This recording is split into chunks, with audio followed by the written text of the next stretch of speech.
returns. And at least for now, and for the last time, at least, just for now, not of course, forever, obviously. But anyway, now we're looking at another one of the most famous and well-beloved episodes of the animated series of all time, Heart of Ice. Oh, and I almost forgot, but tonight's broadcast, a freeze is coming. Forgive, alright guys, I know you didn't like that, but still, I just thought it'd, be a bit charming. As much as that, version of Mr. Freeze is very poorly done and even sucks. It sucks. Anyway, the plot of to be fair though, Mr. Freeze, that Mr. Freeze was inspired mainly by this one, so I'll put up with it. Yep. Anyway, the plot of this episode is about, well, of course, the famous story of Mr. Freeze is actually, I should quickly mention, this version is much more different than his original origin. This was written by the great Paul Dini, who I would dare say wrote a lot of pretty good episodes of Batman the Animated Series. And is not to mention was also directed by one of the few big reasons why he's got this much, deeper and sadder and I would dare say kind of darker backstory and the well-beloved backstory that we've all come to know. Anyway, the story is about, well, of course, a young scientist named Victor Freeze, who is unfortunately trying to find a cure for his wife Nora, who is in a deep freeze right now. But unfortunately, one day, a certain somebody at GovCorp comes in and pretty much ruins everything for him. This person happens to be his boss, Ferris Boyle. And the reason why he's here, though, is that, let's just put it this way. Victor Freeze has been costing him too much money. Yeah, he's one of those sort of people.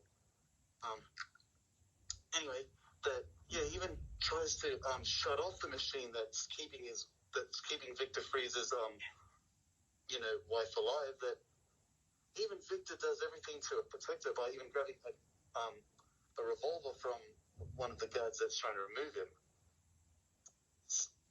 And it just shows how much he loves her.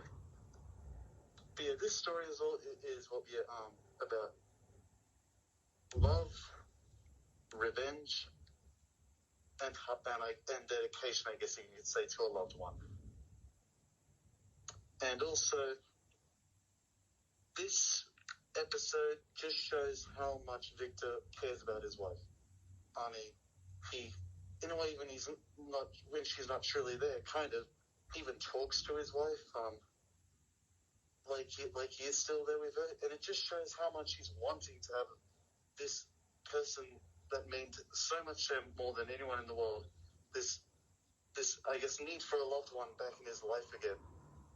Oh, and I almost forgot, during his origin as well, Victor Freeze unfortunately fell on a table full of chemicals and made his skin completely blue and can now only survive at sub-zero temperatures. Sorry, I almost forgot to mention that in the plot. Anyway, just did.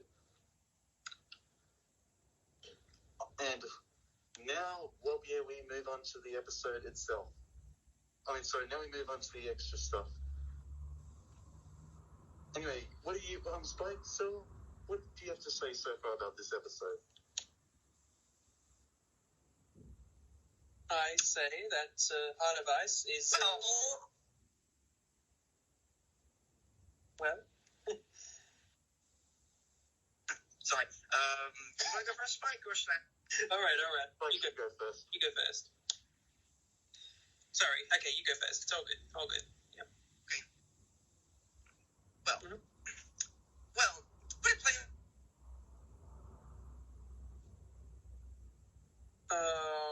Sorry, folks. Frozen a bit. Okay, so let's try again. Here we go. Anyway. Heart of Ice is Batman the Animated that basically it warms my heart, but not in a sort of funny way, like haha. It truly brings out the emotions in me, and I think most of the true emotions of this film come from the performance stuff. Michael Unser, who unfortunately passed away a couple of years is back.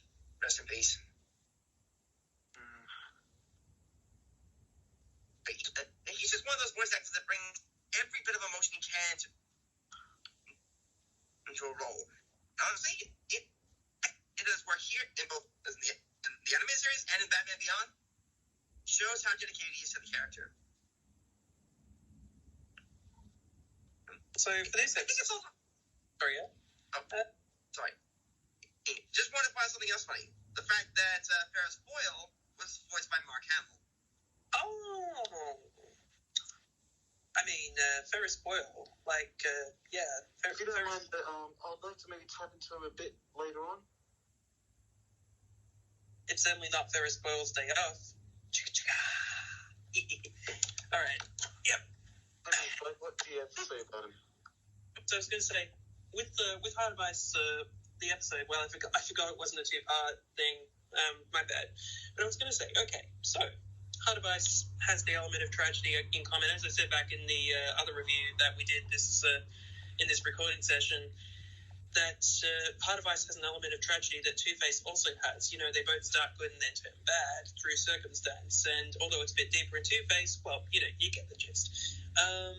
With Hart of Ice, I think it's actually extra sad that it's revealed that, you know, there's seemingly no emotion in Mr. Freeze here. I mean, you know, he speaks a bit like Pinhead from Hellraiser, to be quite honest. I could just imagine it. Anyway, so I really do think that I love that scene just at the very, very end where he just sheds a couple tears, still waiting for his wife. That's a fantastic visual storytelling thing, in my opinion. And also, you know what my alternate title for this episode would be? Freeze, Batman. That was the one really good ice joke I had. Anyway, as well, one of the few things that I find so impressive about this storyline in general as well, because especially Spike, you didn't know this, but unfortunately back in the 60s or even a bit of the 50s, I believe as well, that was, at least for Batman's side of history, right, that was at a time, of course, where he was, you know, in his, I guess you could say, goofy run. But still, back then, unfortunately, Mr. Freeze was a very goofy character. Just to give you an idea even how goofy he was, even his outfit, like, he had a lime green outfit with a bit of hot pink, and also, he actually didn't have the iconic, you know, blue skin that he would later have. But still, seeing this new updated version from Paul Dini and Bruce Timm and everything, it's just so impressive that he started off as a goofy character to one of the most one of the best serious characters ever. I think I might have to point out a little error you just made. That outfit you referred to was back when the character was known as Mr. Zero. Oh, true. Yes, his name was Mr. Zero as well back then. True. Yeah, that was his original name when he started on the comics. But later on, when in the 60s, TV shows started,